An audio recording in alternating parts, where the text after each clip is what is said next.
the presentation. So thank you for joining me for our webinar. I've called it an intense webinar because I've crammed so much into this for you, but we're going to be looking at professional grit for productivity and stamina. So we're wanting to look at how we can, and for profit as well, which is the word that's missing from the title on the slide, but we're going to look at how resilience, how stress management will impact you professionally and personally, if we're honest about it, and how it's going to improve your productivity, profit, and stamina. They all impact on each other, and we're going to cover off on that in this webinar. So firstly, whenever I'm doing a presentation, I like to acknowledge, this is something that's really big in Australia for anyone that's watching this from overseas, because I know there's a few of you that are. In Australia, we like to, when we're meeting people, acknowledge the country that we're on. Now, I know we're meeting each other virtually, but in this instance, I'm going to acknowledge the country that I'm sitting on. So I'm sitting on Aranda country in the middle of Australia, and I'd like to acknowledge the traditional owners of this country, past, present, and emerging. And I'd like to acknowledge any First Nations people that are watching, and I'd like to acknowledge the country that you're sitting on, wherever that may be. I'm going to give you a little bit of a background. For those of you that don't know who I am and who our company is, I'm going to give you a little bit of background. Elizabeth, you will know this completely back to front. Elizabeth, that's live with us now, has been involved with John and Judy Hinwood, who where the name has come from for this organisation. So to give you a little bit of a background, Dr. John and Judy Hinwood formed the Stress Management Institute back in 2013, I think it was, and it was based on their intensive experience as primary healthcare practitioners and practicing in chiropractics. And this is important, I guess, for you to understand in terms of where this knowledge is coming from. A lot of this has come from Dr. John and Judy Hinwood. And they moved into a management role for 20 years as consultants and coaches and mentors to primary and allied healthcare practitioners. They built a really massive empire providing professional development support to people in that care-based industry.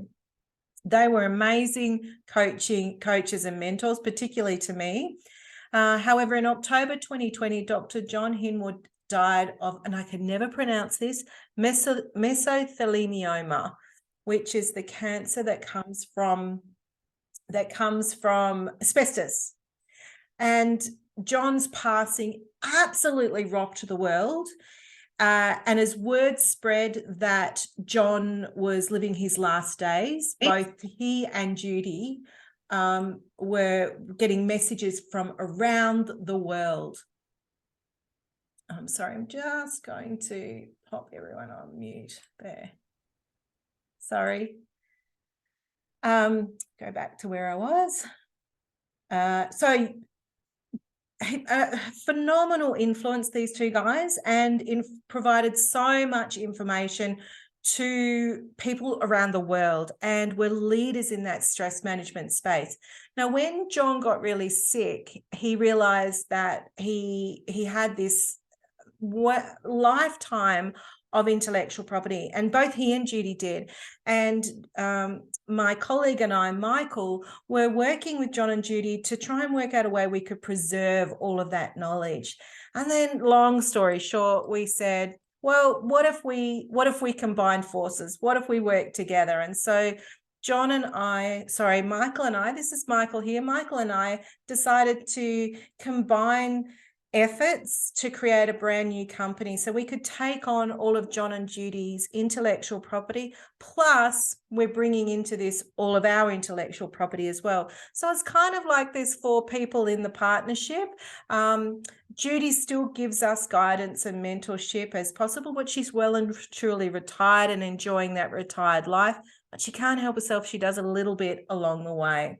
So that's the background of where all of this comes from and who I am and who am I to speak on any authority. A lot of John and Judy's work was very much science and evidence-based, and I'm going to be citing lots of research for you throughout this presentation.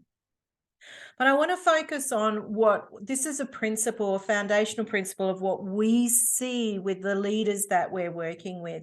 And when I say leader, it can be a business owner, it can be a senior manager, it can be anyone that is leading the way in whatever it is that you're doing.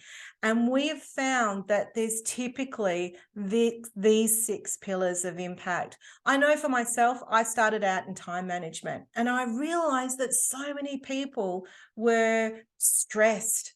The stress was impacting them on their ability to perform and be professional and manage their time. And so I expanded. And then when I was coaching people in time management, stress management, inevitably I was seeing that some of the things that were contributing to those problems were their ability to communicate. They were not able to assert themselves or had language skills. And trust me, there's a lot that John and Judy used to incorporate in their coaching around communication. And principles of leadership, just some basic principles of how to lead a team of people. Wellbeing, so it can be things like mindset, sleep management, diet, a whole range of things that are incorporated into well-being. And the resilience is really about the capacity to adapt and roll with the punches. And that's what we're going to focus a lot on this today, obviously, is about how can we make our team and ourselves more resilient, but also caring for their needs as well. What we see, what is so typical, is the pain that people experience when those things are out of whack, when they're not able to roll with the punches and adapt and flex, is that they're sitting in this space. These are the top 3 that we talk about: overwhelmed, overworked, and over this. So it is just an overload of everything that is weighing people down. What that leads to is people feeling like they're not themselves. They're not the person that they want to be. They're not the person that they set out to be. And so a common term that we see more and more is imposter syndrome. I'm not the person that I was recruited for, or the wife I said I'd be, or the mother or the daughter or the husband or the son. And so we feel negligent. We feel like we're letting people down. We're letting down the business. We're letting down clients, customers, people we care about. We let them down and we're being negligent, and we feel off course. So if we can get alignment, if we can find a little bit of that balance, and if we can know when to turn the stress on and off as we need it, then we can find that we move into a different space. And ultimately, what we want is to feel valued. We want to feel like we're doing something that is valuable in our lives and with the people that we're working with. And when you get those things into balance, I'm hesitant to use that word because it's never a perfect balance, we become more solution focused. We're able to make courageous decisions in pressure situations in the moment, and we can come up with solutions or strategies that work for us. We will be far more motivated, rocket fueled in our motivation, and we'll be able to make strategic choices. So once we can deal with the stuff that's happening immediately, we can then start to look at, well, how do we get there and how do we stay on track? And when we do that, we can be really strategic. We can think about the big picture, the end game, the goal to where we want to be. And in doing that, we become the thought leaders, we become the trailblazers, and we feel more certain and confident.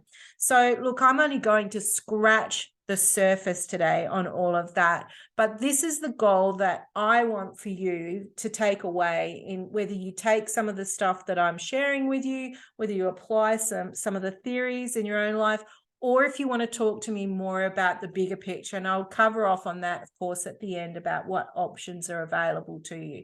But that's the goal. That's where we want to get to. So let's dig a little deeper. What does it mean?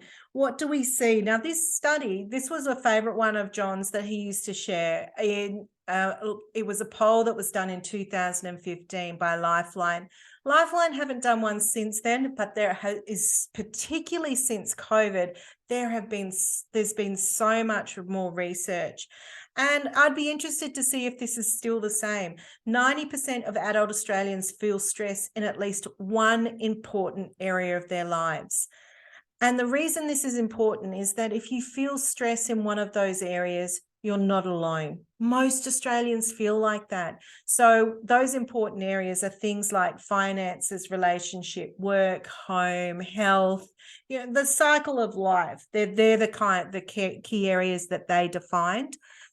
And 40%, so almost half, feel really stressed in one part of their life. So it's not uncommon. It's not uncommon to feel that stress in your life. Most Australians are feeling that, right? And so when we look at people and we see what they're experiencing, or if we're not sure what they're experiencing, there's so many of us that are having that stress. That makes sense. So, and this is what I mean by the tip of the iceberg, right? We all know the iceberg theory is that there is so much going on underneath that we don't know about other people. 90% of the population are feeling stressed in one key area of their life. How many people around you do you know are stressed? We're only seeing the little tip. And because stress is experienced by people differently, we don't always know that people are stressed. Now, here's some interesting statistics. This was done by Xero it was particularly about business owners in Australia. And what they found is that 24% of Australians are able to take a break from their business at any time, but 12% have work-related issues causing stress in their personal lives all the time. And that's higher than every other country in the world except for South Africa. So that's saying that there's a good proportion of people, particularly business owners, who they're finding that the stress is impacting upon their business. Only 37% of Australian business owners feel well rested when they wake up, most or all of the time. And what else did the Xero reports? And this was only done in April 2023. So this is really new research that's come out. Despite claiming a strong work-life balance and personal fulfillment from their work, Aussie business owners often still find themselves struggling to rest or keep business from intruding on their personal lives. That implies a need to dig deeper and look at the root cause of the owner's stress, which may range from difficulties to setting boundaries to the expectations or ambitions owners place upon their small business. Now, while that's applying to small business, can I tell you, I see the same thing for business leaders leaders within business who take their job very, very seriously. So they may not own the business or be a business owner, but the same applies. And that is, I'm seeing that very much in the people that I'm working with, or with the clients that I'm working for who subcontract me. So I'm doing mediation and other things, and I'm seeing that a lot. The boundaries is the key word there. So this is what the current data is telling us. Here's some more stuff. Doom and gloom, right? These might jump around, these little ones, but some of this is old, some of it is new. Mental health related absenteeism attributed costing the Australian economy $9.6 billion between 2018 and 2019. Bear in mind, this is pre-COVID, so it's probably more than that. Stress burnout is reported by 1 in 3 employees who take sick days. Healthy employees are 3 times more productive than unhealthy employees. The median compensation paid, now this came out of Safe Work Australia only just recently. The study was done in 2021, But so that's the most recent, but they've only just published these findings. This one in particular was from Safe Work Australia. So the median compensation paid for stress related time off work was $55,270 per serious claim, compared to $13,000 for physical injuries and disease. That just shows you the cost that it has to business, right? How much money it costs businesses for mental, they call it mental health injury, but stress is a big component to that. And the median time lost in working weeks for mental health conditions has increased to 30.7 working weeks. And I'm assuming that's within a year, doesn't really specify that. We know that stress-related absenteeism is 9.3 days per year per employee. And stress injuries to employees are now treated in much the same way as physical injuries, such as trips and falls, and have a higher unit cost. So in Australia, where the evidence of that is that the legislation has recently changed with WorkSafe Australia, and each state and territory, the laws will be different. Disclaimer, I'm not a HR professional, but I do know that the legislation is changing around keeping the risk mitigation of mental health in the workplace. And the legislation changed, I think it was at the 1st of May. So that means that workplaces have to put in place policies and procedures to assess the potential risk, mental health risk within their workplace, and put in strategies to mitigate that risk and reduce that. And if they don't, or if they've seen not to do that, then they can be liable. And the law is changing in relation to workplace manslaughter. So that means that if someone commits suicide as a direct relation to the stressors they're placed under work, or the inability to manage the mental health risks within the workplace, the employer can be liable, and I think it's up to 10 years. Again, don't quote me, and by no means am I an expert, but the law has definitely changed in Australia.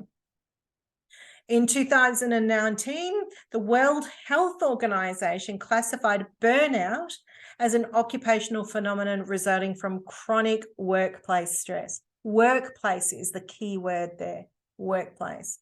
So, and we know that that's where most people get burnout, right?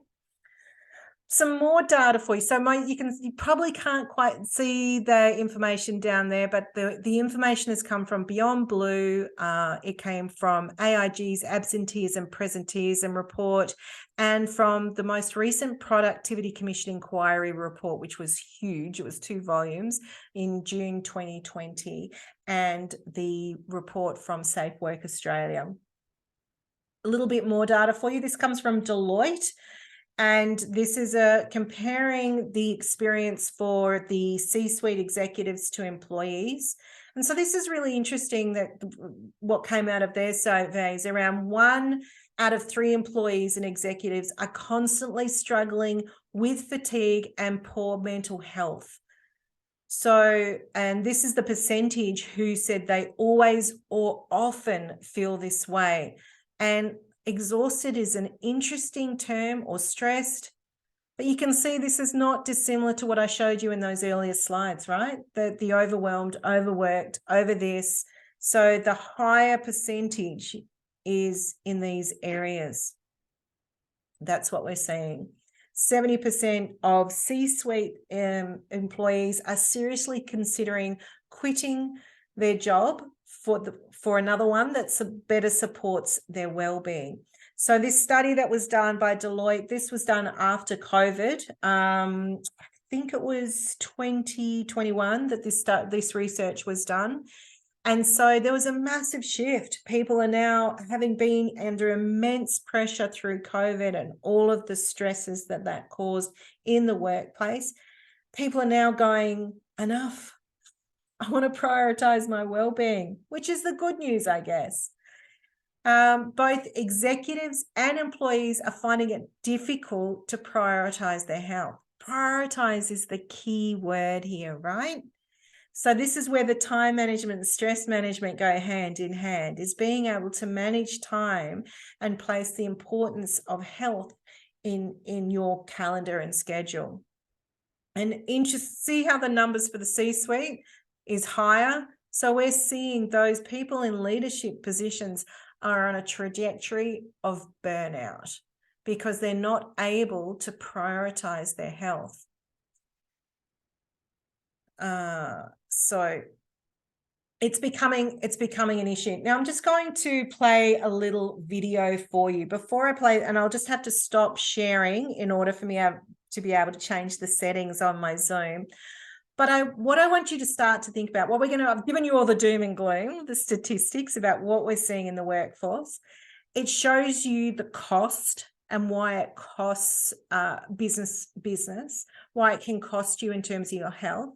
So you can see if we can mitigate some of that stuff that's covered in that research, then we're going to improve productivity, which is going to improve profit because there will be less cost to the business and the organization. So what we're going to look at now is what we can do. What are some of the strategies? What are some of the tools? Now, a lot of this stuff has come from Dr. John and Judy Himwood in terms of what they've developed over years of practice in this space. And so what I'm going to start you to think about, I'm going to show you a video in a moment, and I want you to think about how you change your process and procedure. What is the thinking process that we go to? And this video that I'm sharing with you is actually a race that happened. This happened back in 2008. It was the Big Ten indoor event in Minneapolis. And it was a women's 600-meter final. Now, I think this race is, in America, they have the scholarships in order to be able to go to university. I think this one was one of those, like it related to the points that this team had to get that would go towards their scholarship, something along those lines. Basically, there's a lot riding on this race. And on the second lap of the race, something happens to Heather Donerdan. This story is about Heather Donerdan. And I want you to look at what happens next. So I'm just going to stop sharing for a minute so that I can optimize for video. Oops, wrong one. Stop sharing. I want to share that one. Okay. All right, let's play this video. If for any reason you can't hear it or see it, please pop something in the chat.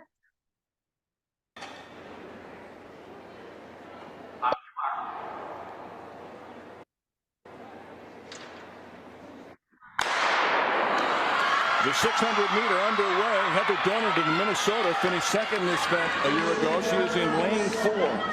And Donerdan is probably going to be your favorite. She actually won the NCAA championships in 2006 in the 800, but she's only won one Big Ten championships in the 2 years.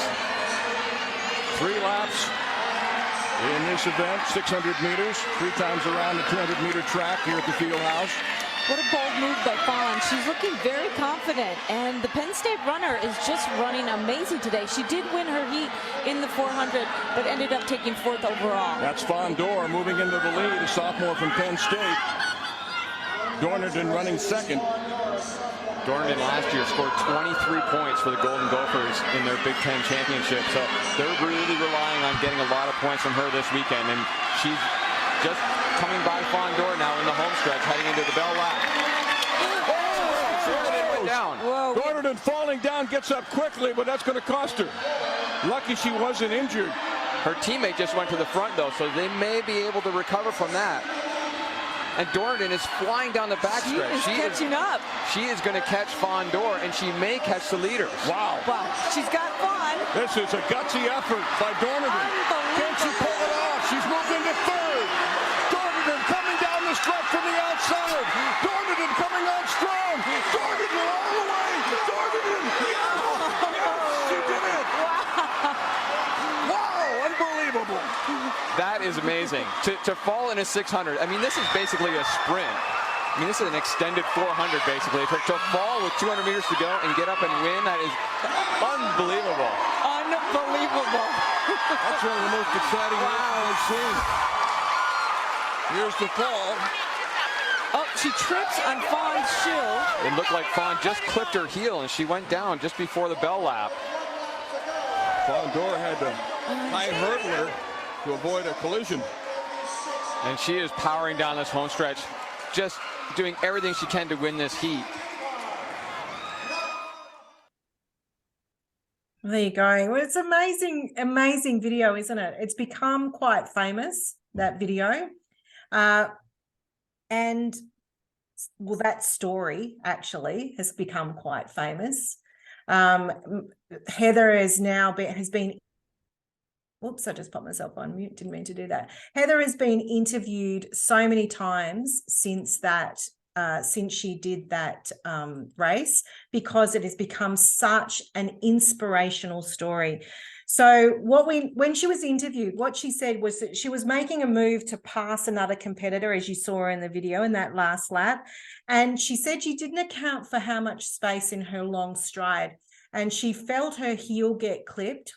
And then she felt it a second time, and she knew she was going down. That's really important, because she knew it's what's happening in the moment. So much of us are faced with decisions that we need to make in the moment, and it's just a fine line between the thought process that we go through.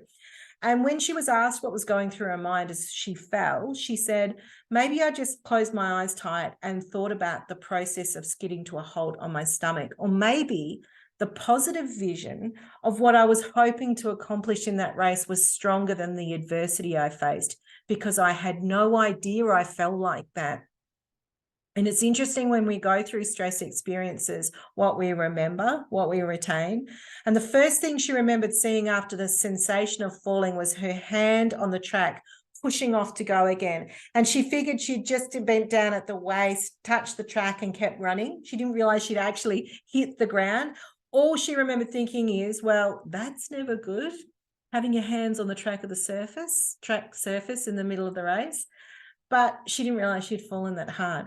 And when she got up, she was shocked to see how much of a gap had formed between her and the rest of the race. She knew that the point scores were close for the team championship. And she thought, well, all she really needed to do was keep running, because if she finished, at least she would earn a point for the team. Remember, they needed points in terms of the whole team for their scholarships and all of that sort of stuff. And she said, as I started running, I began to gain on one girl and then the rest of the pack. And then it didn't seem that far away to gain more and more. And she thought, wouldn't it be cool if I caught them all? What if? John talks about expecting a miracle, and we'll talk about that a bit later on. Then on the final curve, she heard the announcer say, watch out for Heather Donerdan. And she thought, yeah, watch out, I'm coming. And from there, it was just this incredible surge of energy and effortless press to the finish line. And as I said, people have been compelled to reach out for her. We've seen lots of videos like this since. This was back in 2008. It was one of the first that came out. So she became an inspiration for and story for resilience. And people have been so inspired by seeing that race. And she says, I always tell people this race isn't just about never giving up. It's about discovering what you're capable of. Sorry, I'm losing my voice. When you're given the opportunity to rise above adversity. I'll say it again because my voice cracked. I always tell people this race isn't just about never giving up. It's about discovering what you're capable of when you're given the opportunity to rise above adversity. So our perception can be unique. When she fell, a lot of people would give up, right? I probably would. And it's the perception that we choose in that moment, how we think about the problem that we're facing, that can make a big difference. So when stresses come up in our life, if we've got a plan or some strategies or some tools, then we can change the trajectory just by changing the procedure or the process that we go through.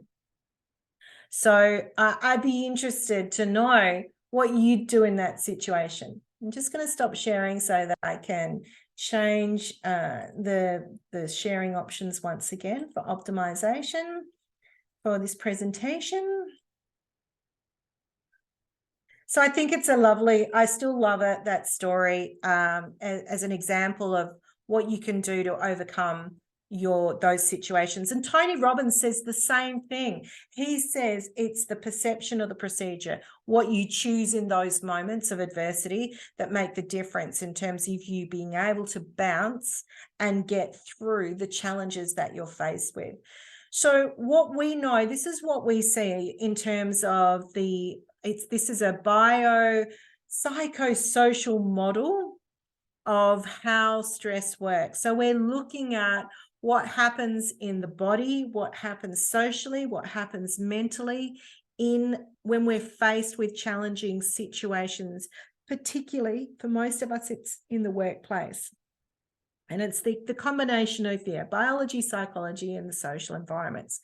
So we have the stresses that we're dealing with, and we have this primary appraisal. So this is a flow chart, right? So is this a threat to our well-being? And this is really important. We'll talk about this more. What determines a threat? What is a threat to our well-being? And if it's a threat to our well-being, the next question we ask ourselves is, can I cope?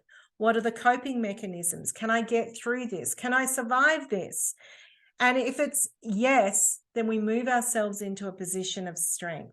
We're using our stress to support us to achieve outcomes. But if we can't cope with the load, then we're going to go into a state of stress.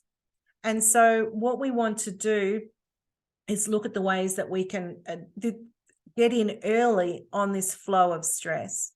So, and this is where we talk about the primary interventions. If we can look at what are the things that cause the stress in the first place, then we can prevent them getting to a place of things like burnout, depression, or the physical causes of other physical ailments that have been proven to be directly related to stress. So if we can get in early, we can prevent all the flow-on stuff.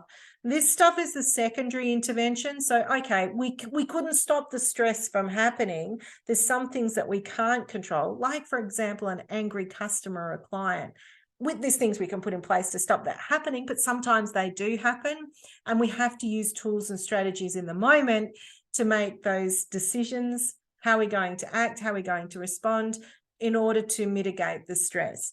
There are also things that we do, as I mentioned, for the long term as well. It's not always in pressure situations, but mostly that's what we see. And when we look at it in the, and there's the biosocial factors that are contributing to that as well.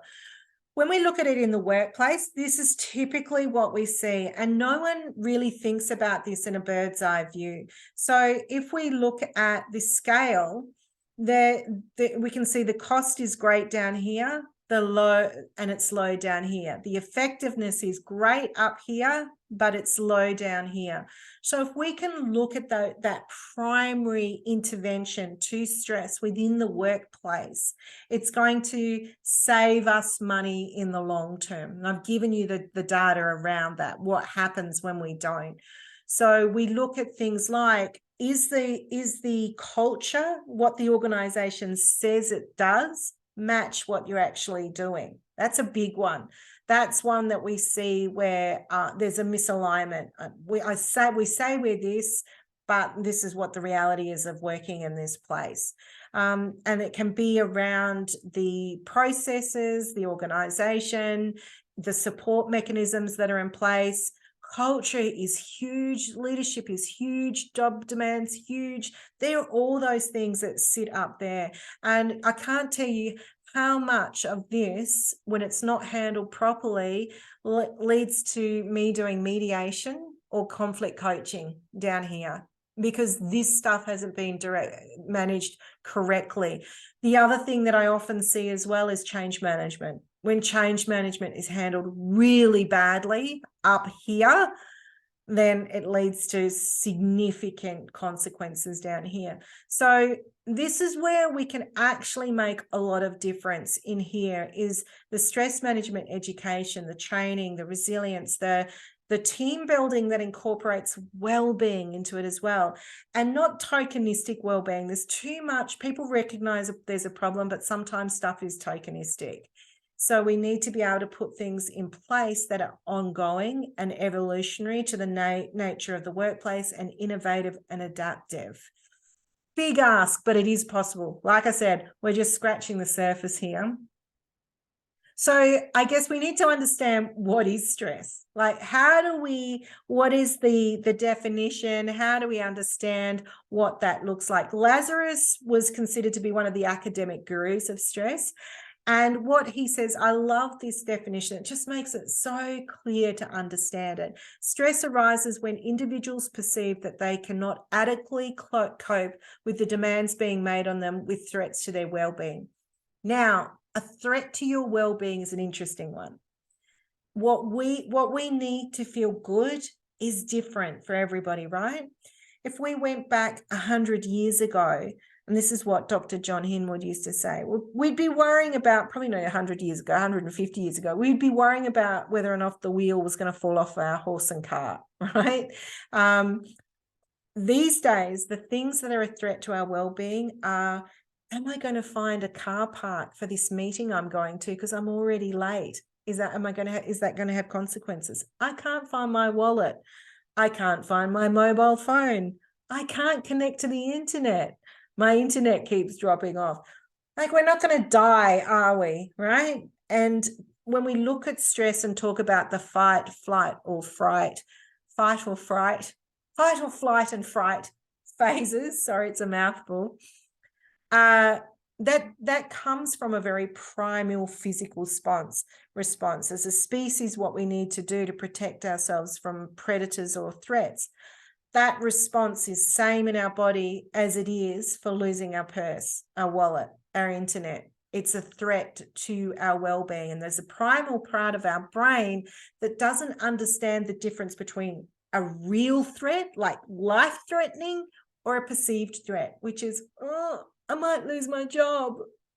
So that's the key here. Stress is whether it's a perception as to whether or not we're going to be able to cope. And when we feel we can't cope, that's when stress rises. So that's what we want to empower people with, is those coping mechanisms within the workplace to be able to perform, and for ourselves as well. So let's have a look at the classifications of stress. Now, these were devised by a man called Hans Selye. He was an endocrinologist who moved from Hungary to Canada. And in the 30s, he started this research. And he started to develop the idea that you need to understand how you can use stress for your benefit in life. And he wrote a book in 1973, which was his seminal work. And the book was called Stress Without Distress. So the theory is we need stress, and I'll explain how, but how do we make it work for us? How do we use it so that rather than it depleting us? So these are the different classifications of stress. So we've got, the first one is eustress.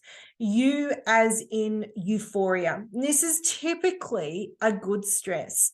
So this is the stress that we use when we are pushing ourselves and it feels good. So we might be pushing ourselves to perform at the gym, pushing really hard to get through that exercise routine, pushing ourselves to be able to make a presentation in the boardroom, pushing ourselves to achieve a goal and an outcome. So we're having those little surges for a reward or an outcome at the end. So it's normally based around physical activity. So, I mean, this is a good stress because it achieves goals and outcomes. However, we can overdo it. If we are constantly pushing, we can go too far and too hard. It's rare, but people can overdo it. So it's all about the right amount. Then we've got under stress. When I first started studying with the Stress Management Institute, this one was really interesting to me to understand this, but I get it. This is around boredom. This is presenteeism. This is people that are turning up to work but are not really there. They're not really contributing and making a significant impact.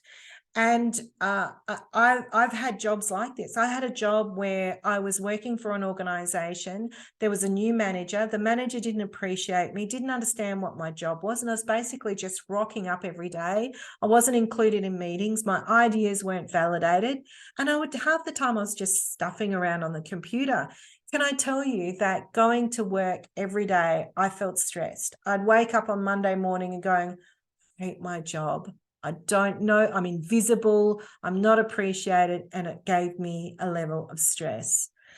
So this is some interesting, and again, I don't know if how old this research was, but the average life expectancy of a North American executive on retirement used to be 18 months. So you know what it's like, go, go, go, go, go, go, go, and then when you stop, that's the idea. I know in nursing homes, for example, that when people are not stimulated or have no sense of purpose, everything's done for them or all their controls taken away. Life expectancy in nursing homes is much shorter than in supported accommodation, supported living environments. And it makes sense, right? There's nothing there to stimulate them, to keep them going. Where this can be good is when you need that time to not be doing stuff, where you don't have all that stress. So it can be the meditation, the daydreaming, the exploring of ideas. That kind of low level, it can be useful. Then we've got overstress, and this is, I operate in this one all the time. I actually think I'm a bit of a stress addict. I like the adrenaline, I like the go, go, go, go, go. And this is where you're constantly working. In theory, you should be working in short bursts to achieve something, burning the midnight oil, so to speak, pushing yourself super hard to get something, pushing to get work done. But we can't do it all the time because we will burn out. We need to get at least 8 hours of sleep, typically is what they say. And if you get less, it has significant impact. That's a whole other webinar in terms of sleep and what the research shows us about sleep. John was a huge advocate of not having electronic devices in your bedroom. So he would even have a wind up. You remember those old-fashioned wind-up clocks? He would not even have an electric alarm clock in his bedroom. So here's something interesting in terms of overstress and overstimulating yourself and pushing it too far. There are optical receptors in our eyes, and they will pick up when there's blue light. And when there's no blue light anymore, then the melatonin, which is the hormone that we need to sleep, kicks in. It normally takes about 2 hours. The reason that exists is that we are a daytime species. We're not a nocturnal species. We're a species that's designed to hunt and gather during the day. And so when there is no more daylight, which is blue, then the body picks up on that and goes, well, it's time to rest, it's time to sleep. I want you to think about when you go camping, how quickly, if you're camping outside, how quickly you adapt to going, you get sleepy as soon as the sun goes down and you wake up as soon as the sun comes up. Don't even need an alarm clock, it just happens. It's because of those receptors in our eyes. So being on a phone that emits blue light is basically emulating daylight and telling your brain, get up and hunt and gather because the sun hasn't gone down yet. So it's putting you in a state of overstress. And this is the most common one. This is the one that we see where in the fight or flight response. So this is where the nervous system comes into play and just kicks into gear to make us survive. So this is where there is a threat. So cortisol's pumped into our system to make us fight a predator. So if we've got a crocodile chasing us that's going to eat us, we either need to stop and fight that crocodile or we need to run from it. Flight is where the term and the response comes from. So what the cortisol does is primes our body to perform like that. So it's making sure that we've got all the energy, the glucose that's feeding in our system, that we've got the adrenaline, that our muscles are pumped and primed to ready to go. Our heart beats faster to pump all of that stuff around, to get oxygen to our brain. That's what we're doing. Cortisol will also shut down the things that you don't need in those situations. We don't need to sleep. we don't need to digest food, and we don't need to reproduce. So all of those things will shut down. So if we're in that constant state where we're stressed, then we're not allowing some of those natural things to happen that we need, like sleep, digestion, and reproduction. For example, they're just a few. So cortisol is the hormone that we want to try and control. We need it to perform and to do some of those things, but sometimes we don't need it. Sometimes we need to sleep. We need to cut down that cortisol. Years of delivering this training, I've actually had people in my class that are on call, and especially where I work, in the region that I work, and they will be on call 24 hours, 7 days a week, or they're the CEO and they want to be on call. What that means is there's enough cortisol in their system for them to be alert even when they're sleeping. If the phone rings, they'll wake, and when they do, they'll be able to answer it.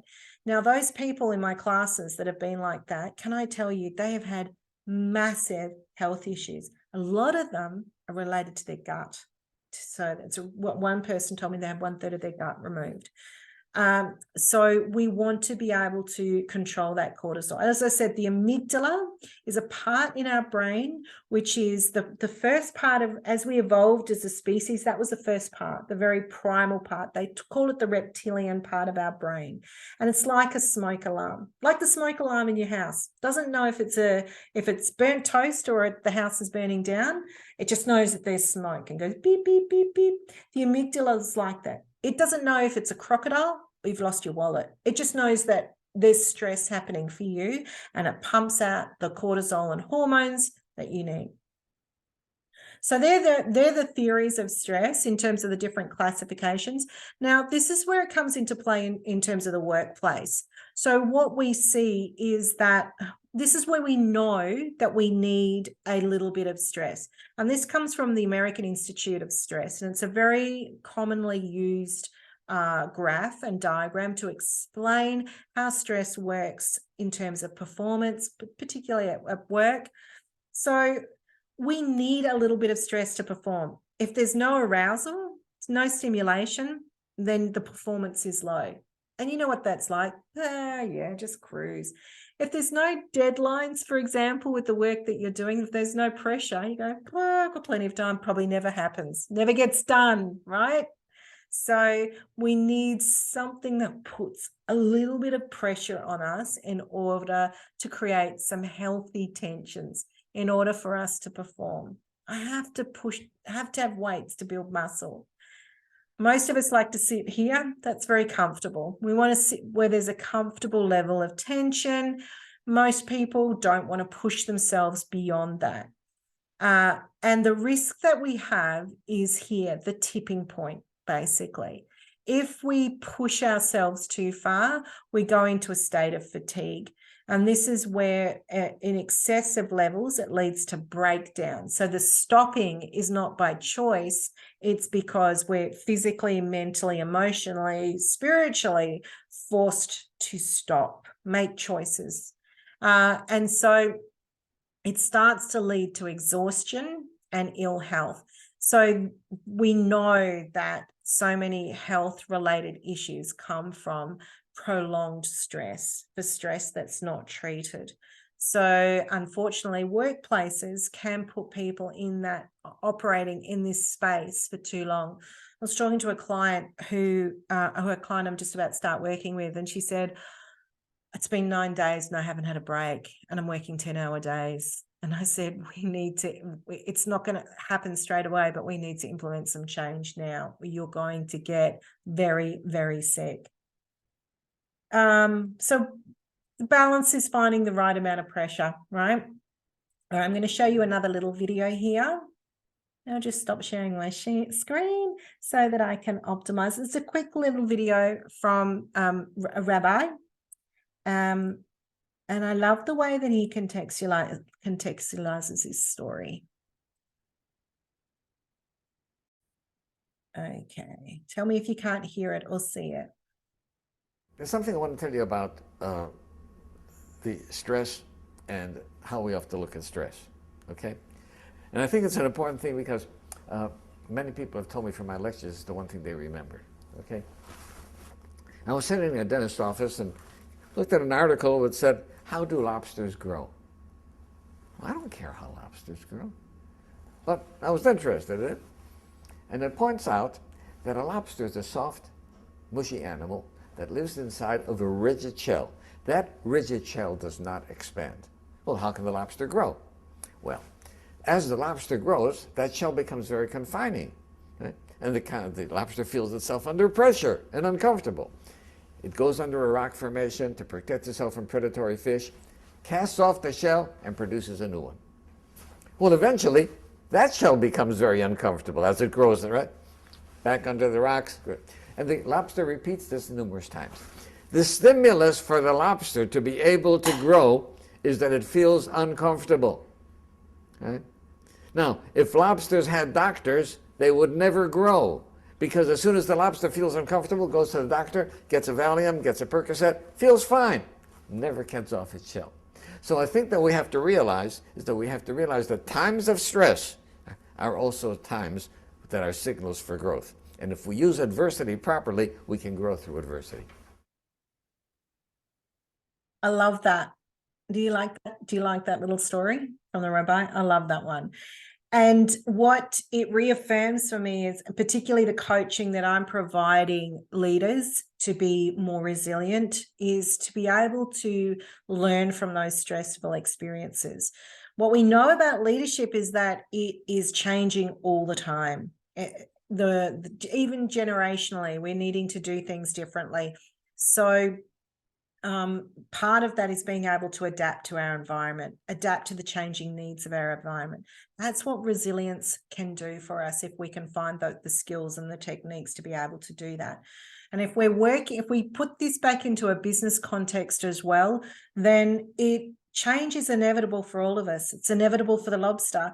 We need to be able to manage those pressures in order to change, and the pressure is going to cause us to change, and innovation causes us to change. There's so much that's happening with technology now where we need to keep up with what's happening in order for us to be still employed or still have a business. So let me just optimize again for sharing. Okay.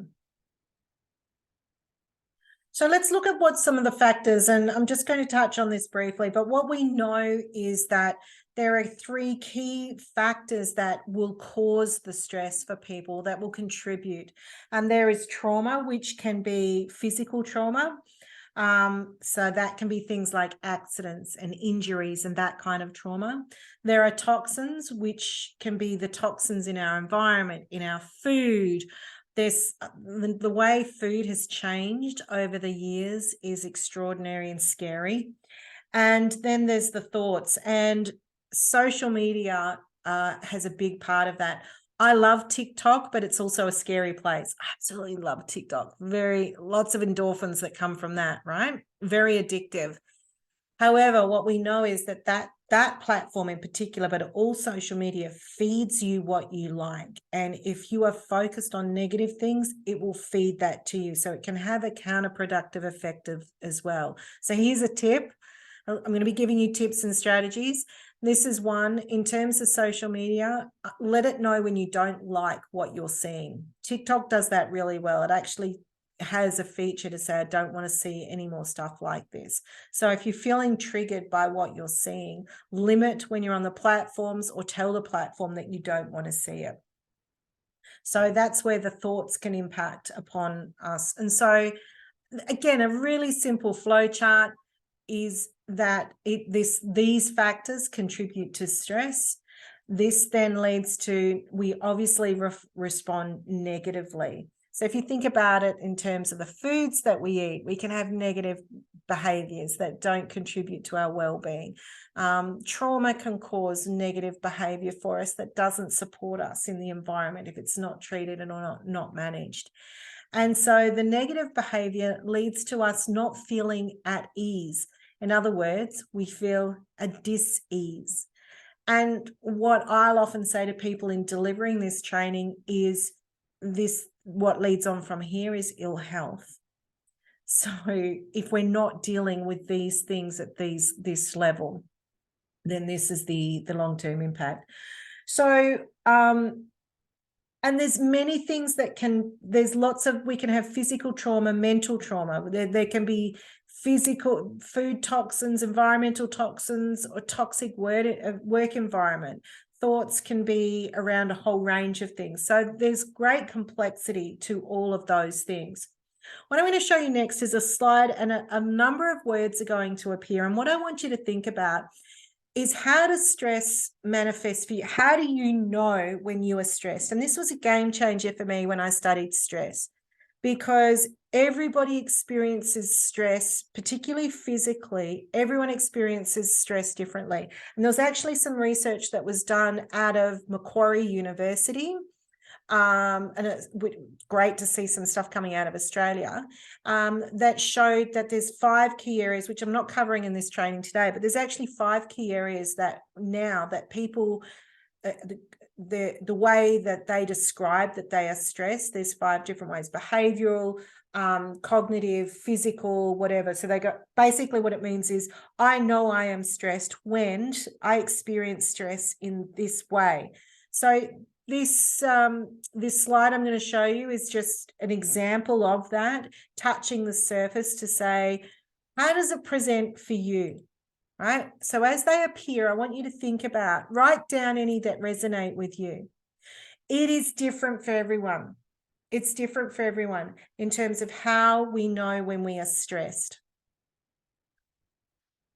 So for me, I know I'm stressed when my chest gets tight, like it's feeling tight now. So this is a stressful experience delivering this webinar. I'm picking at my fingernails. That's what I do when I'm stressed. What do you do? Sometimes some people will immediately need to go to the toilet. I know when I'm stressed, I sometimes lose my appetite. I think it's the adrenaline stops me having any appetite. Some people sweat, some people tap, some people do this, things in their mouth, trouble sleeping, a whole range of things. So what's key here is to be able to pick up on the flags, the red flags. We go, yeah, we've hit a point here. We want to try and prevent getting to this point, but the flag's gone up. Look out, the stress is here. What can we do? So the key here is to try and mitigate this, to try and stop this. But this is an alarm bell for us when we're experiencing these. All right, another little quick video for you. This is a TED lesson. I love these because they're really succinct. I want you to listen out for, what I want you to listen out for is the research that they cite in this called epigenetics, which I think is absolutely fascinating. And this is evidence and research that shows that stress can be generational and transferred. I think it can also exist generationally in terms of a workplace as well. So I want you to think about it. It's only a really short video. But like good TED Talks, it's really, whoops, I'm showing the wrong one again. It's really easy to understand and digest.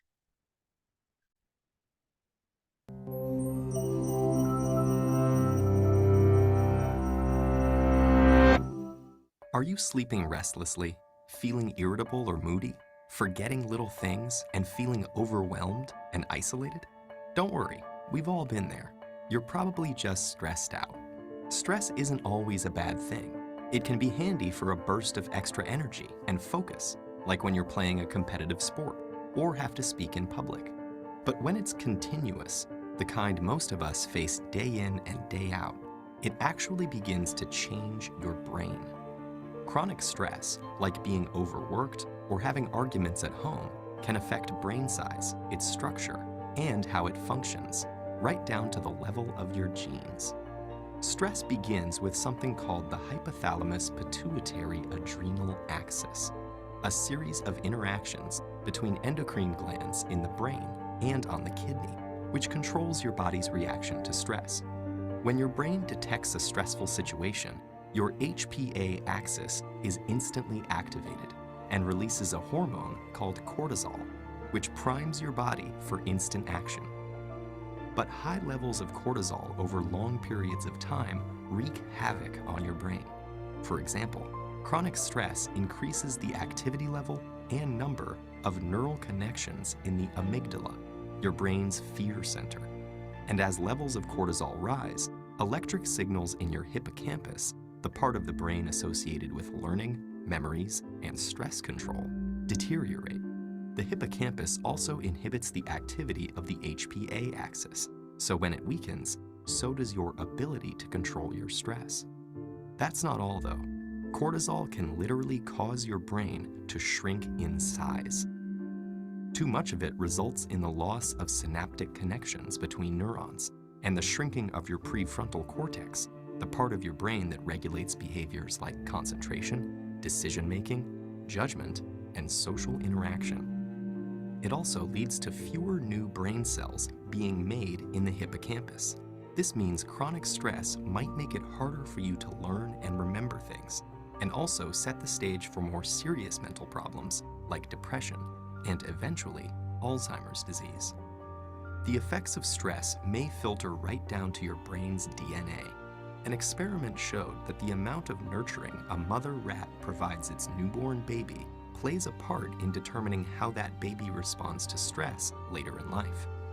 The pups of nurturing moms turned out less sensitive to stress because their brains developed more cortisol receptors, which stick to cortisol and dampen the stress response. The pups of negligent moms had the opposite outcome, and so became more sensitive to stress throughout life. These are considered epigenetic changes, meaning that they affect which genes are expressed without directly changing the genetic code. And these changes can be reversed if the moms are swapped. But there's a surprising result. The epigenetic changes caused by one single mother rat were passed down to many generations of rats after her. In other words, the results of these actions were inheritable. It's not all bad news though. There are many ways to reverse what cortisol does to your stressed brain. The most powerful weapons are exercise and meditation, which involves breathing deeply and being aware and focused on your surroundings. Both of these activities decrease your stress and increase the size of the hippocampus, thereby improving your memory. So don't feel defeated by the pressures of daily life. Get in control of your stress before it takes control of you.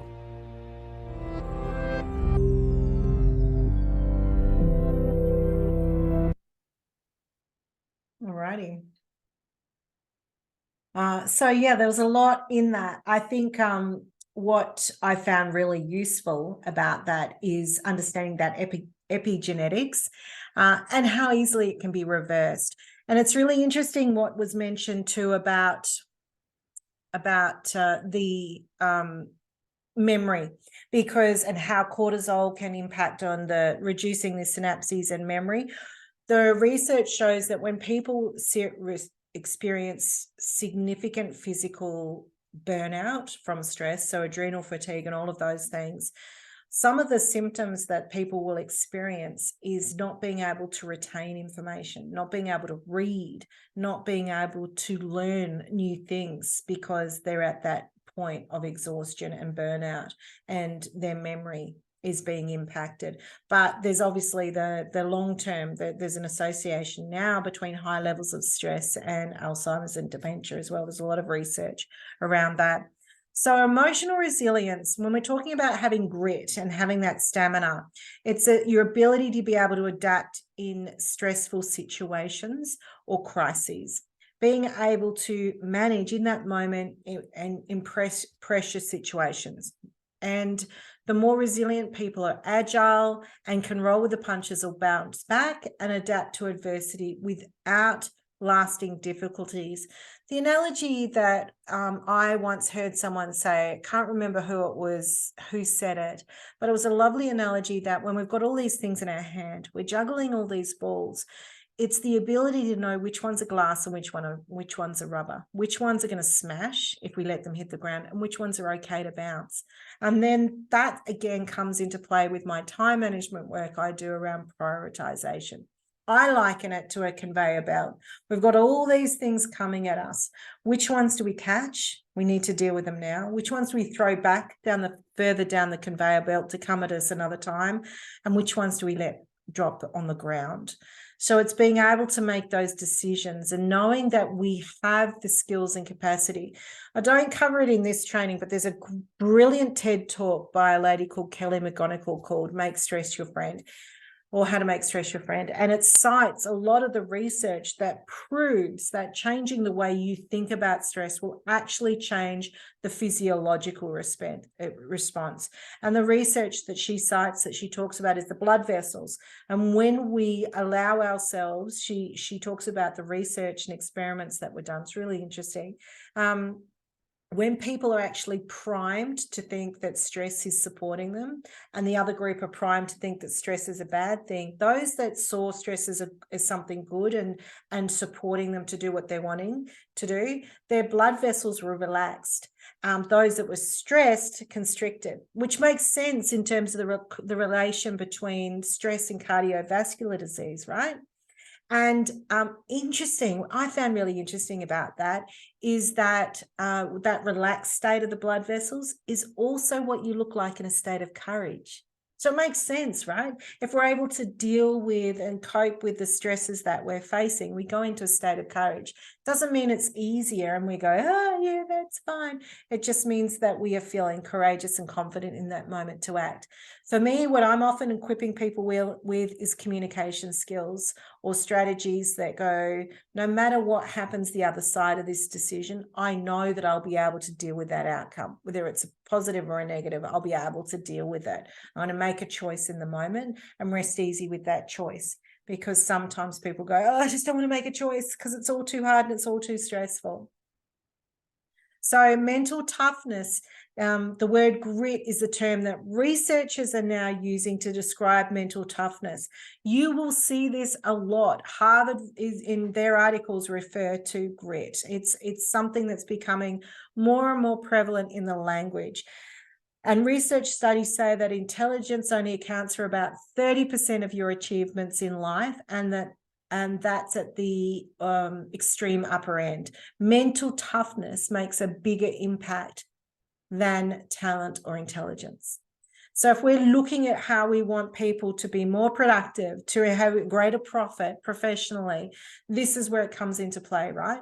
If we can manage the stress in the work environment, then people are going to have more capacity to flex, to be innovative, to take things in their stride, if they've got the capacity and the skills to be able to do that. So we want to develop emotionally resilient mindsets for employee contentment and to increase their outputs. So again, the research study that says that intelligence only accounts for that 30% of your achievement, and it makes a bigger impact. This is what I was just saying before. Yeah. So yeah, we need it to develop team productivity. Said the same thing before. So I want to show you what are the key elements that we see with people that are resilient. There are 7 common traits. This is the research shows that these are common traits. Lots of different research, and quite sometimes there's 5 or 3 or whatever, but these are the common ones that comes from the research. The reason I've got this picture here, this is, if for those of you don't know who this person is, it's Turia Pitt. Turia, I think she's an amazing person. I got to hear her speak. That's me looking a little bit too excited when I got to meet her. Turia was a marathon runner who was caught in a bushfire, and she experienced burns to 97% or something of her body. She was not expected to survive. The surgeons didn't expect her to survive. And they even had to get skin transplants. She didn't have enough of her own skin to be able to do the skin grafts. There wasn't enough to transplant from her own body. They had to get donations, organ donations of skin, basically. And she became very good friends with the surgeon afterwards, because he thought she was extraordinary. And what he testified was the key elements to her survival was, 1, her physical fitness, because she was a marathon runner, but to her resilience. And this is what she'd learned as a marathon runner, is how to be resilient. And she now works with professional people to build their resilience and to achieve goals and have stamina. So she actually matches a lot of the criteria that come up in these 7 common traits. So I'm going to go through those and use her as an example. So the first one is optimism. This is a common trait through resilient people, is having positive thoughts, finding the humor in the situations, and seeing an outcome or a goal that you can achieve. So, for example, with Taria, she was told that she would never walk, she wouldn't be able to walk properly. And she was determined that she was going to race again and that she was going to get the other side of this. The other element that is really important is perspective. So when you are resilient, you need to be able to look at things from a different point of view, see where the opportunities are. So for Taria, while she was going through a process of recovery, she recognized she could use what she had learned through that experience to actually create a business out of it. And for her, it's making sure that she's not giving up and not going into that victim state, that she was going to be victorious. She was going to cross the winning line in her mind to get through the other side of what she was faced.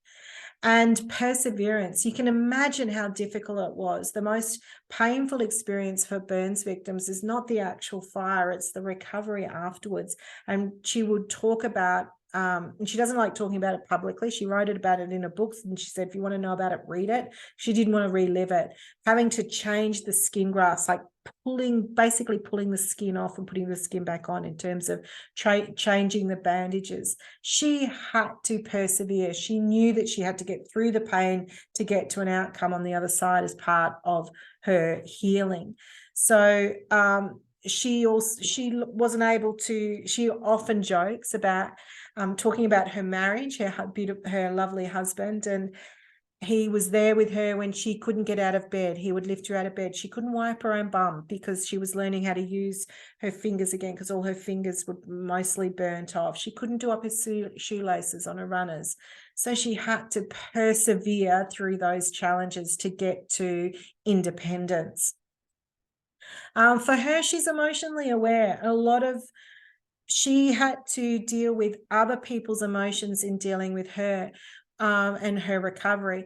She talked about when she first got picked up by the helicopter that was picking up the survivors, that one of the people was a volunteer, like a first responder, or she'd done something with this person, but this person didn't recognize her.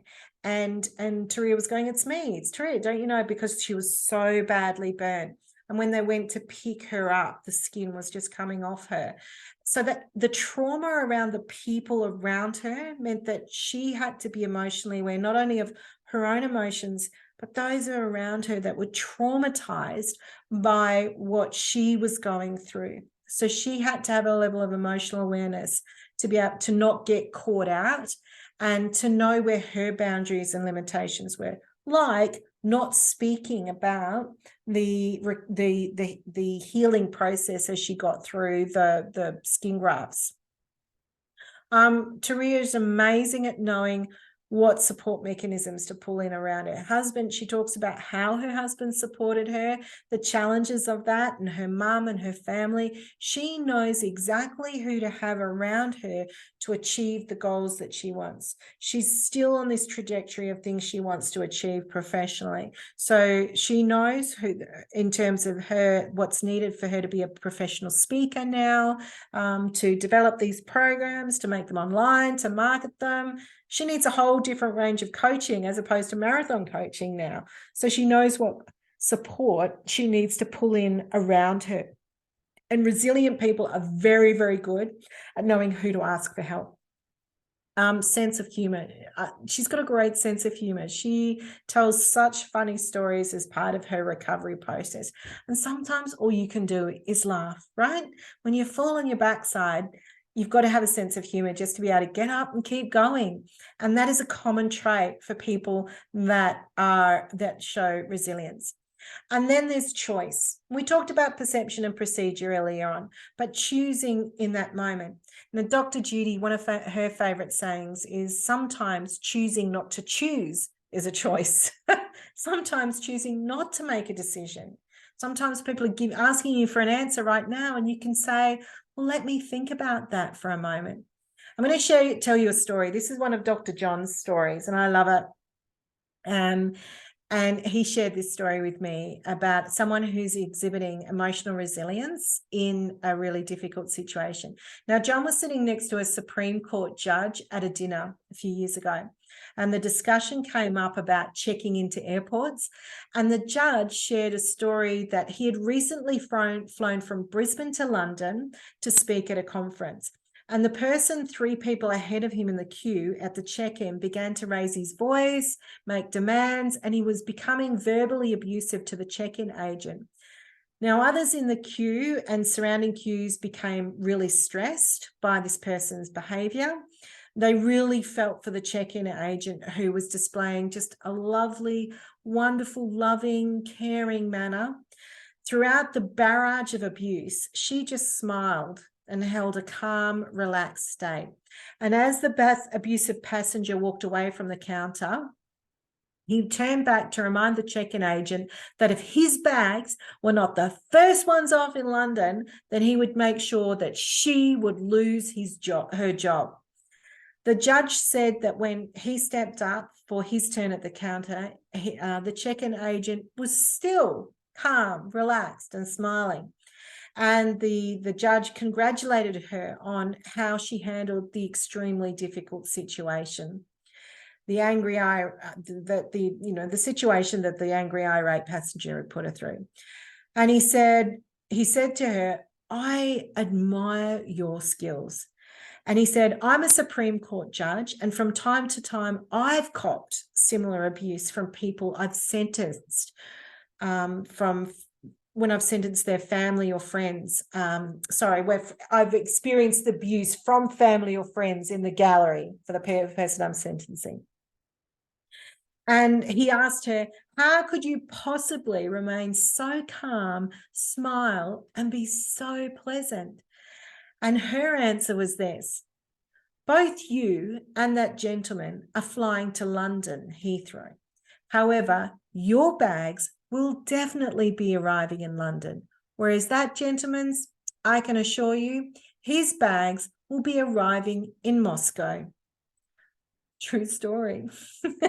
So the key to that little story is that she, in her mind, knew what she needed to get through, and it was obviously to punish the irate man. Not that I'm condoning that, but that was her own sense of humor, her own perseverance, and making a choice in that moment for how she's going to get through that situation with that difficult and irate customer. What we know is that there's a need for soft healing. And so hard healing is very reactive. It's the medications, it's all of those things that will respond to the stressors. What I typically see, and look, these things help, and I don't discredit them at all in any way, is meditation and cruises and retreats. They are necessary pause and down and allow for some recovery when we're experiencing stress. The issue is that once we go back into work, we go back up again. We're not dealing with the things that got us to that place. So we need proactive preventions as a healing priority. And that's what's now being seen and recommended, which is why they're changing legislation around mental health in the workplace. So you'll notice that there's similar language here: trauma, toxins, thought, right? If we look at what we look at is the whole approach. This is actually the stress to strength wellbeing solution that was developed by Dr. John and Judy Hinwood. And this was the principle by which they delivered all of their health practice work, was to not only look at the body, so they practiced in chiropractics, right? But they would offer solutions that also impacted upon spirit, mind, and emotion. So we can be proactive in each of these areas, or we can be reactive. So, for example, we can, if we're looking at our body, we can think about the foods that we're putting into our body before we're actually having to treat the outcomes of not looking after it. So we want to look at all the solutions, and this is a strength-based principle in terms of being proactive, preventing the trauma, preventing the toxins, preventing the negative, the thoughts that impact upon our spirit, mind, emotion, and body. So there's practical ways in thinking about raising your awareness around what are those toxins, what are those thoughts, what do I know, am I aware of, rather than just soldiering on, plowing through it, and then at the end being reactive to what's going on. This is a really interesting quote from Albert Einstein. Everything is energy, and that's all there is to it. Match the frequency of the reality you want, and you cannot help but get that reality. It can be no other way. This is not philosophy. This is physics.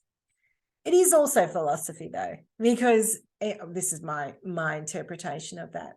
What we know in science, you remember at school, you had to come up with a hypothesis of something and then prove it through the science and research.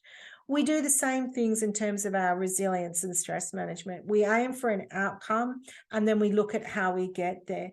But there is a lot to know. We know that resilience is about managing energy, our mental energy, our physical energy, our spiritual energy, and what depletes that, what will take away from that.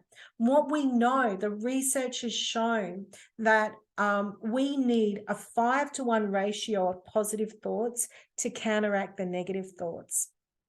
So every time we have a negative thought, we've got to think of 5 positives.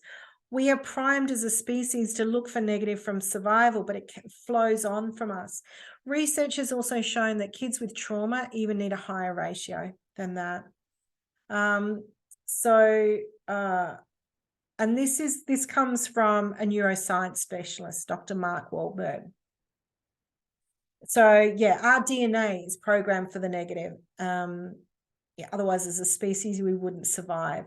So we need to find ways to create control over our thinking process. One of my favorite tools for this, and this is a tool I often use in my coaching to enable people to understand about that control and put their mind into a different control around their thoughts. It's called the Serenity Prayer. And it was made very famous by Alcoholics Anonymous. And think about it, people that are in addiction are using addiction to ease the pain of thoughts, probably, or trauma. Unfortunately, the addictions are toxins. But the Serenity Prayer, it's very famous, you'll know it. God, grant me the serenity to accept the things I cannot change, courage to change the things I can, and the wisdom to know the difference. That's the most common part of the prayer that everybody knows. You've probably seen it on the back of someone's toilet door. It's that famous. The rest of the prayer says, living one day at a time, enjoying one moment at a time, taking this world as it is, not as I would have it, trusting that you will make all things right if I surrender to your will, so that I may be reasonably happy in this life and supremely happy with you forever in the next. So if you're not a religious person, even the beginning of that prayer is still useful to be able to know that the serenity, the peace comes from accepting that there are some things I can change and some things I can't. And it's having the courage to actually take control of the things that you can change, putting your focus and your energy there. The key is having the wisdom to know the difference between those two things. That's in essence what that beautiful prayer is about. And so what I sometimes do is help people identify, well, what's in your control and what can we do with that? Let's focus our energy there. We know that words are real forces, and they are an energy. We know that through social media, right? So some of the terrible things that have happened purely from the words that people have read on social media. So we can't underestimate the power that words can have to have an impact. I bet for every one of you that are watching this, you still hang on to something that someone said to you once that hurt you, and you've never forgotten it. You've never forgotten what they've said to you because it hurt you so much at that time, or it had an impact, or it stopped you from doing something. Someone might have said something that inspired you to, but it has a real energy and power to impact on our well-being. It's not only the words that people say to us, it's the words that we repeat in our brain as well. It's the words we feed ourselves. So the key here is to be able to catch your thoughts and change that, and change the words and emotions that you're feeding. And if you change your words, you can change your world. You can change the environment that you're living in. It comes down to making a choice, an awareness in that moment. One of my favorite books, it is a classic, sorry, it's a terrible picture, is about the magic of thinking big. And a lot of people think that it's about, The Secret was a huge book and talked about the law of attraction. But the key is about utilizing the thoughts and focusing your attention on things. The serenity pair, what's within your control. When you start to focus your attention on those things, then you start to see opportunity that you wouldn't have seen before. So it's a good one. This book is a really good one that actually follows that philosophy. This is, I won't worry about the sound, you won't hear it, but this is a funny little video that John used to like showing about the magic of thinking big. This guy had a big goal. He wanted to catch something. It's not true. It's not a real video. We also know that if you've ever done any kinesiology, that again, this is really big in the chiropractic space, and it's used a lot now in the health space. Being able to measure your body's response to words, and we can actually see how we're feeling or what we're thinking by the way that our body responds. Now, normally when I do this training and I have more time and I have, and if I'm doing it face to face, I will either do a muscle testing exercise, or I'll actually do an activity with you where I get you to close your eyes and think about some positive things and some negative things. And what you will find if you did that activity is when you're thinking about all the positive things that I'm prompting you to think about, you feel really strong and stable. When I get you to think about negative things, because you've got your eyes closed, you'll lose your balance very, very easily. So it's a really good experiment to do that demonstrates how the positive thinking creates stability and makes you stable, whereas the negative thinking will unnerve you. So thinking about this too in terms of frontline workers, people that are exposed to negativity and the impact that it has on them. I've got a book in my bookcase, and I'll just pull it out and I'll show you. Called, now I can't get it out.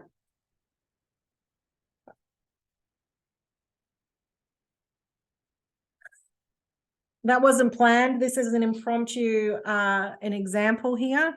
This book is called The Naked CEO, and it was written by Alex Malley. This is a book I picked up in the airport, and it's basically the truth you need to build a big life.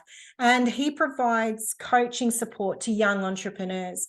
And one of the things that he says that he recognized that really impacted upon his growth and professionally was when he hit obstacles and negativity, when he failed a client or he didn't win a tender or something didn't happen. He felt completely deflated. And in those moments, it was really hard to keep going. So one of the things that he developed, one of the tools that he developed, which he gets his entrepreneurs to do, is create, I want to say Pandora's box, but it's not that. It's a box of productivity. So it basically, or positivity, sorry, it would be a box where he puts in positive things about himself, celebrations, things he's proud of, successes that he's had, things that he's good at. And it'd just be random thoughts that he would put into the box. So when he hit those moments of really bad experiences where a client saying, I hate you, or someone in his life is saying, I hate you, we'd open up the box and pull out those things. Why that is so powerful is when you're in a bad mental state, you won't remember. all of that stuff. You won't remember the things you say to yourself when you're in a good state. Like, yeah, I'm good. I smashed that. Oh, God, I'm clever. You'll be thinking, oh, I'm hopeless. I'm useless. Oh, my God, why did I even embark on this? And you don't have that person there to tell you, no, you've got this, you're good. That little box is that person for you. You are your best coach. So it's those words that you put back into your mind to enable you to keep functioning. So there's a little tool for you. The box of positivity that comes to you from Alex Malley. That was what he recommended in his book. Okay, we're going to move into in the last stage of this webinar. We're on the home stretch now. I'm going to give you some more of these tools that will help to build resilience, help to counteract that cortisol production. So I've talked to you about getting enough sleep and having the devices in your room. So the simplest way we can reset our brain is by making sure we get good quality sleep. And so your brain sorts and files information and cleans it itself out when you sleep. There's also other research that shows that there's a protein that it cleans out when you have really good sleep. And too much of that particular type of protein is attributed to Alzheimer's. Also, research has shown that men that don't get enough sleep, their sperm count and their testosterone level, I think, drops. So it ages them by 10 to 15 years. So yeah, there's a lot that I know that my productivity, I'm sure everyone's the same, diminishes if I don't have enough sleep. My anxiety gets increased. My error is called human error increases. So your sleep will brain the sleep well. When you sleep, your brain will delete the nerve connections you don't use. Even a nap can improve. So some people, I know executives that used to have power naps under their desk and get their assistant to wake them up because they're more productive. Even if you can't go into a sleep, just closing your eyes and resting can be incredibly powerful. So neuroplasticity is when you become like your own brain surgeon, according to Dr. Caroline Leaf. So this is where you're starting to rewire your brain and use your brain to serve you. So remember I said to you, the amygdala is like the little smoke alarm that doesn't know the difference between the real smoke and like a toast burning or a fire.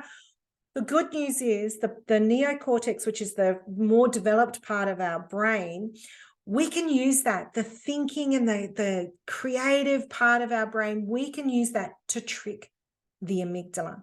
We can trick the amygdala into thinking it's safe. So here's one of the most powerful tools that you can use. That's an example of that. When John and Judy used to do their training, this one was the most popular with first responders. So police officers, people at the front counter dealing with barrage of abusive people, ambulance officers. This tool was really, really popular. And it's called the cylinder tool. So the idea is that when you're getting a barrage of verbal abuse, because that can be really stressful, we've talked about how that works. You imagine there's a cylinder around you and those words are firing off the cylinder. They're not hitting you. You are protected. Now, the amygdala doesn't know that that's not real, right? It doesn't know the difference between real and perceived threat. And so there's a part of the brain that goes, I'm safe. I'm behind a wall of protection. It actually works. It actually will drop the cortisol a bit and help you. It could be just that little bit that helps your brain kick into gear, because when you are stressed, it's sometimes hard to think in those moments. This will really, really help. It's a really, really powerful tool. So this is the research that Kelly McGonigal cites in her video. So 30,000 adults in an 8-year study were asked 2 questions. How much stress have you had in the last year? And do you believe stress is harmful for your health? This is just one of the studies, by the way, that she cited. And what the research found was those who believed stress was harmful to their health had a 43% increased risk of dying. Those who did not believe this had a lower death rate than the average. So simply changing what that evidence and research shows is that just simply thinking differently about stress can change the likelihood of you living longer, outliving others. The evidence supports that. So what we can conclude from that research is how you think about stress determines your body's response to stress, and how you think about your health can make you sicker or healthier.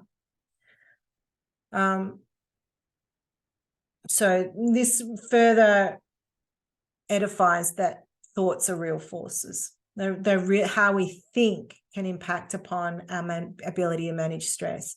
So Professor Ian Robertson says it's an energy that we can harness. And if we can channel stress into positive energy, we can improve our performance, our creativity, we can think quicker and be brighter. So think about what impact that has on the workforce, right? If we're managing stress in the workplace. And I've just demonstrated to you that it is possible to hack the brain and hijack that flight or fight response. And so we're hijacking the cortisol, the adrenaline, and all of those hormones. So we want to trick our brain. We want to be able to control some of those thoughts. Now, this is one of my favorite tools. Elizabeth, you will remember this tool. This is a beautiful tool. And again, this has been backed by science. So if you are feeling anxious, I'll go back to this little slide here, the roller coaster. This is the emotional roller coaster, but we've all been on a roller coaster. The experience we have on a roller coaster is, oh my God, I'm going to die. Or, wee, this is fun. Oh my God, I'm going to die. We're experiencing either anxiety or excitement, right? But the sensation in the body is exactly the same. The only difference is how we're thinking about it. It's the only difference. That's why roller coasters are so popular, because we're operating up here. That sensation in the body is the same, but it's how we're processing it that's different. And that's what's so exhilarating about it. So when you are feeling anxious, one of the things you can do is say over and over and over, I feel excited. Because what it does is it changes the mindset from threat to challenge. So it stops us imploding and thinking, oh my God, what am I going to do? What am I going to do? It actually, if we say over and over and over and over, I'm excited, the brain then seeks out evidence for that to be true. So the prefrontal cortex goes, why? Why am I excited? What's there to be excited about? Give me the evidence. Where is this? Right? We reaffirming kind of a belief. So try it. It really works. The reason I mentioned Elizabeth, when we were studying at the Stress Management Institute, we were coaching each other, and Elizabeth was coaching me at the time. We were practicing on each other. And I said, you know what? I'm really anxious about this period of time, this Christmas period. I'm not going to have any money coming through. Everything's really quiet. No one's doing workshops, which is where I generate a lot of money. And Elizabeth told me to do this exercise. And do you know what happened? As a result of that, I stopped fretting about the money that I wasn't going to have or generate over this quiet period. And I started to remember all of the things I'd put aside that I'd been too busy to do throughout the year, some of which could generate quick income. So if you start to go, I'm excited, doorways of opportunity start to present itself. So there's a tool that you can apply for yourself. Controlled breathing is incredibly powerful. Breathing is one of the few things in terms of the parasympathetic response that we can actually control. And by controlling your breathing, you're controlling a critical part of the brain, and you're also exercising control over an emotional state. And breathing will actually change the chemicals in the brain. And it's like a natural anti-anxiety drug. What it does is it stimulates the vagus nerve and gives more oxygen to your brain. The vagus nerve is this system that sends signals up and down your spine and to all the vital organs. And so having deep, slow, low, deep breathing, your diaphragm is massaging your vagus nerve. So it actually allows you to think and concentrate in that moment to be able to act, and it slows down the production of cortisol and releases some more positive hormones into your system. It's why when women are giving birth, they will use controlled breathing to be able to control the situation, control the pain, and put good quality hormones into your, good hormones back into your system.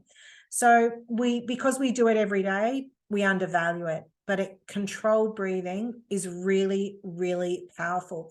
Dr. Judy Himwood says, when you're in those stress moments, all you have to remember is low and slow. Just remember that little alliteration, low and slow. Deep, really breathe deep, really low and deep into your stomach, and as slow as you possibly can. It's really, really powerful. Again, when I'm doing this training, I'll often stop and do this exercise, and I just feel my shoulders drop myself when I'm doing it. And I'm going to just play for you a little video again, really quick one. This is a TikTok, but I think you'll find, I like TikToks. I said to you that I like TikToks. Whoops, am I sharing the right one? I always do that too. I pick the wrong one. Optimize for video and sound. Here we go. It's a trick that Navy SEALs and astronauts use to stay calm. Most people believe that Navy SEALs are just people that are able to handle stress better than other people, like it's an innate ability. But in reality, it's not. It's something that is trained during SEAL training, and as a candidate, if you aren't able to master stress management, you really can't be a Navy SEAL, and it comes out in training. And so the exercise that we use to prepare ourselves for high stress situations, whether that's a training exercise or combat, is a thing called box breathing. You breathe in for 4 seconds, you use your diaphragm to do it, you hold that breath for 4 seconds, then you breathe out on a slow 4 count for another 4 seconds, and then you hold with all the air out of your lungs for 4 seconds. And you repeat that loop 5 or 6 times, and what that does is it turns down your sympathetic reaction, which is the fight or flight reaction, and it turns up your parasympathetic nervous system, which is responsible for rest, relaxation, peace, and it restores harmony to mind and body. Give it a shot. So there you go. Don't just take my word for it. It's a Navy SEAL that said that you can do that, right? Okay, here's another little tool for you that you can do. This one's a bit contentious. The jury's out on this one, so to speak. But I know for me it works, and I know for a lot of people it works, is striking a superhero pose. So what that means is before you go into a difficult meeting or situation is you look at yourself in the mirror and strike a superhero pose. Like the kid in this video, in this picture. And what that does is the research shows that it increases your testosterone levels. It tricks the brain into feeling more confident. It triggers that fight rather than flight response, and it's a bit of an emotional booster. So there's research that shows that doing that pose will actually put you into a more confident and courageous state. All right, another one. These are all ways you can trick your brain really, really quickly. Simple, right? So easy. This one is really, really interesting, is squeezing your hand. This is why those silly stress balls have become so popular. This is because they are effective. It actually gives you release. So if you squeeze your right hand, I don't know if it makes a difference with right and left, but if you squeeze your right hand shut for 45 seconds, then release it for 15 seconds and then squeeze it again, it actually triggers a part of your brain. I think you probably have to do the right hand because it's that part, the left hand side of the brain. The right hand, it triggers the left brain, and puts you into a challenge frame of mind, lessening anxiety and improving performance. So just doing those squeezing things can make a huge difference. Really simple, right? So if you're in a boardroom, you can put your hand under the table and do that one. Okay, another video for you. Another quick TikTok, bringing out the TikToks here. Let's optimize it for video. This one's really interesting. Here's another psychological trick that will blow your mind. And it goes like this. If you are distressed, feeling anxiety or negative emotions overall, just do this. Lean back, tilt your eyes slightly backwards, and then your head. And you will instantly feel relief and calmness. This is due to a change of your brain waves and has been practiced in meditation for thousands of years. Pretty nifty trick to have handy, right, when you need it. Oh, bless.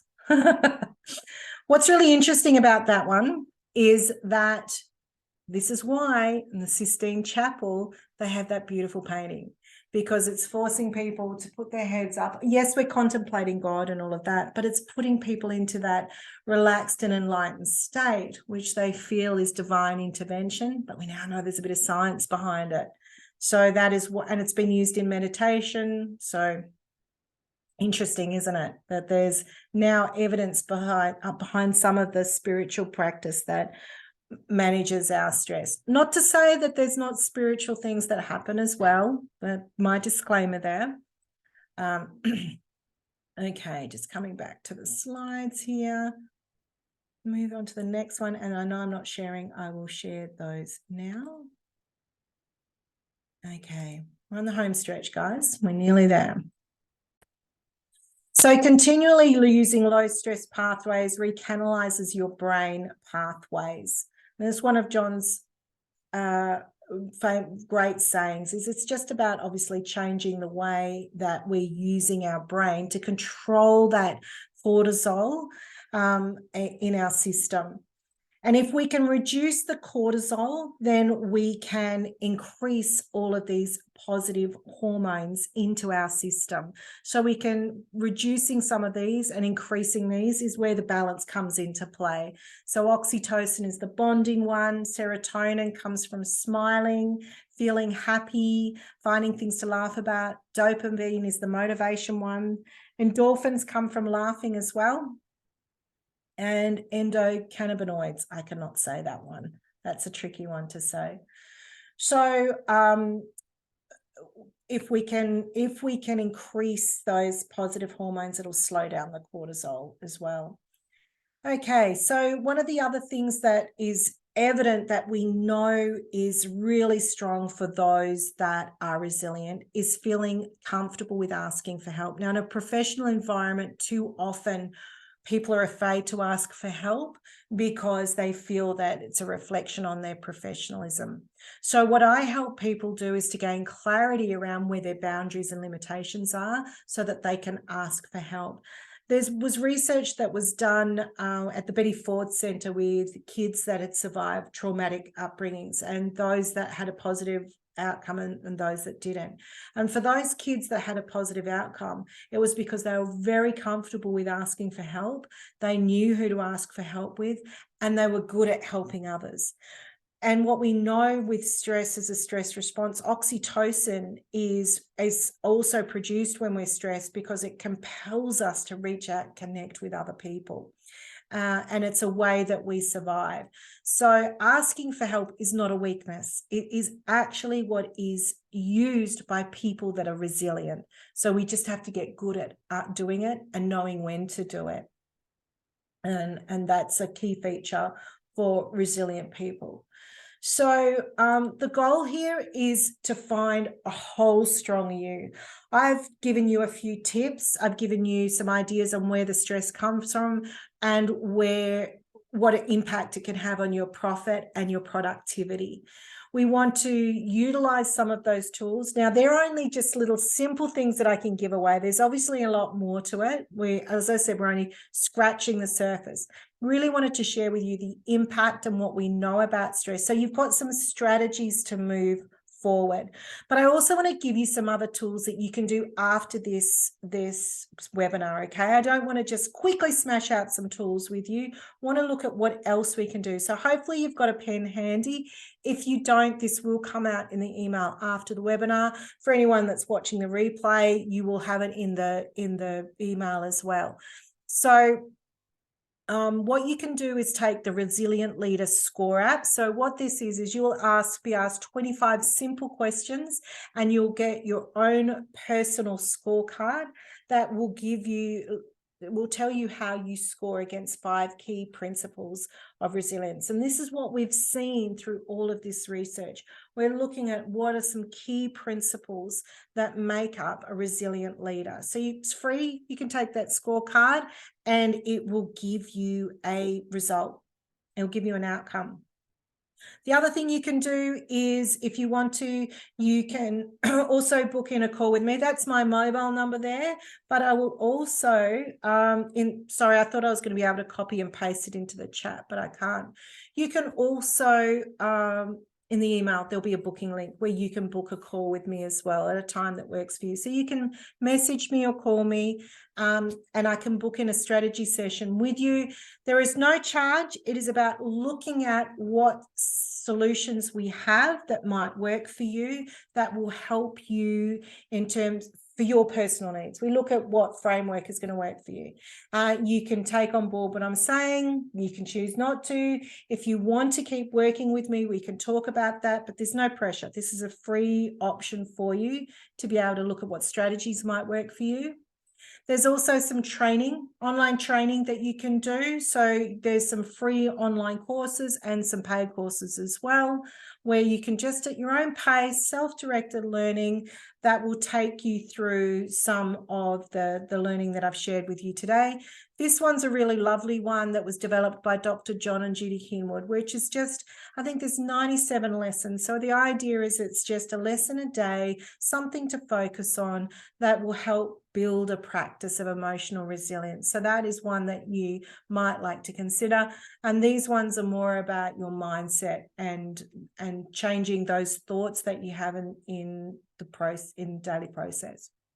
And lastly, the other thing that I want to share with you that we're launching is our Resilient Leader program. So this is a long-term approach. This is very much looking at where we really go into focused attention into each of these areas. So it's a long game, this one, but we work in seasons on each of these principles over an extended period of time. So we're doing monthly masterclasses.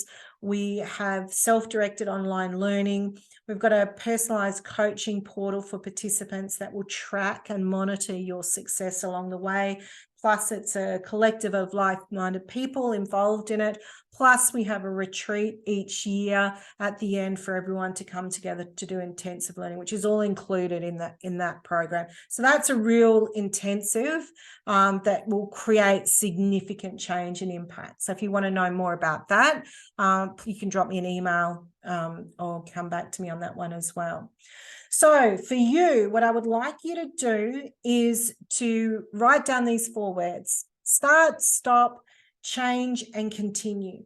And I want to hear from you, or I would like you to write down something for each of those headings based on what I've covered today. And this is where you put stuff into action now, right? This is what are you going to start doing based on what you've learned today? What's something you're going to stop doing? Is it a thought? Is it a process? What's something you might change, do differently? And what is something that you are going to continue doing? Well, you know that that's serving you. The training showed you that's a positive thing. You need to keep doing that, maybe do more of it. This is your homework from today in terms of what you can do. If you want, otherwise, you're welcome to follow me in social media and different platforms, or subscribe to the emails that I send out quite regularly, where I'm always sharing tips, tricks, strategies, things that are relevant to what's happening right now. So that's another way where you can get some more information. So I finished with 5 minutes to spare. I wanted to allow a little bit of time. I did rush through some of those tools and tricks, but if now's the time, I'm going to stop sharing my screen now.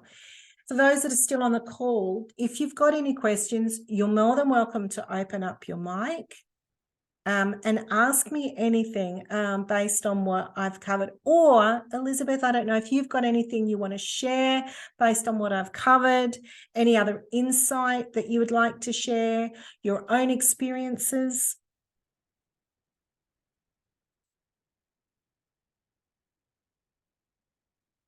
or you can pop anything in the chat if you want to. Right. Hello, Elizabeth. Hello everyone. That was very inspiring. Thank you, Barbara. I wanted to make 2 comments. One of them is about the change in the way in which businesses run, particularly coming out of Silicon Valley. And I'm in the middle of reading, I think it's Ken Meyer's book called Lab Rats. And he's discussing the way in which organisations are brutalising people. And he's also talking about successful organisations which nurture their staff, their employees. And I think that's very instructive, because we can manage ourselves, the sorts of things you've been talking about, but there are some really awful organisations out there. And I think that ultimately it comes down to common humanity. Why would people treat other people like that? Yeah, so that's one thing that I find very disturbing. I think that we need to create long-term a future that is sustainable and humane, and that we can't do that if we're simply exploiting everybody, treating them as disposable. I call it the Kleenex model, where you blow your nose on them and throw it away. Churn and burn, they call it here. Churn and burn, yeah. Yeah. That, to me, that's very frightening and very disheartening. The other thing that I wanted to add to the mix here, I've gone on, I had been doing this before the stress training, but I've been doing trauma release training and so on. And one of the things that's been researched and demonstrated is that the tapping, the emotional freedom techniques, and that's tapping on acupuncture points around, just a few of them around the head and chest, are proven to drop cortisol levels faster than anything else. And where we are living in the real world, where we're trying to, survive in organisations, survive our families, survive whatever's going on, being able to drop your stress in real time without having to shift your mind, without having to go and take yourself out of the situation, is worth knowing. So that, I tap myself a lot. If things get difficult, I'll be tapping on the top point and saying, I can do this, I can do this, and I can. Yeah, that's lovely. Thank you for sharing that, Elizabeth.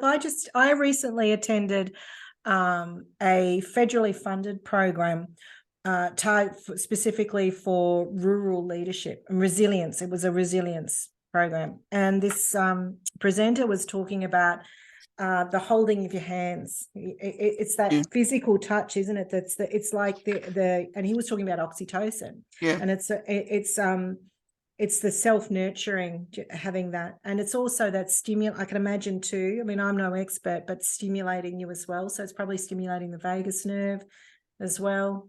There'd be a lot in it. Yeah, there's a lot that we can do that is very simple, unobvious, free, and effective. And that's the key. That's why those tips, I think, are so powerful, because a lot of them are just a cognitive process, but there's research to show that's a physiological response as well, if we can apply them. Yeah. Thanks, Elizabeth. Thank you for sharing that. Thank you for the recommendation for the book. Appreciate it. It's lovely to see you. Okay. Lovely to see you. Thank you, Barbara. Good session. Thank you. Has anyone else that's still on, that's live, got any questions? Deborah or Jack, do you have any questions or any comments as well that you'd like to share? Don't feel you have to, but if you want to, you're welcome to.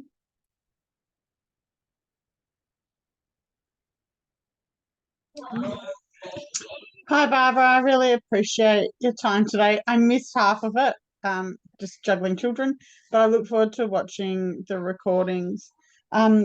I was interested about the 12-month leadership program. I think I've expressed interest and just, yeah, I'd be more interested in finding out where that's up to.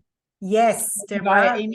Yeah, that would be great. Yeah, I'll let you know. I've got your number. I might even give you a call after this. Yeah. Yeah, terrific. No, but really good and really certainly enjoying your tips. Awesome. Thank you. Thank you for sharing. Jack, is there anything you want to say? Not that you have to. Yeah. Alrighty. Well, thank you for those that gave up their time today to participate. And thank you for anyone who has persisted through the recording to get to this point. There will be in the email that goes out, there will be some further information and resources that you can access. And I look forward to connecting with you and hearing more about your journey. Thanks, everyone. Enjoy your day.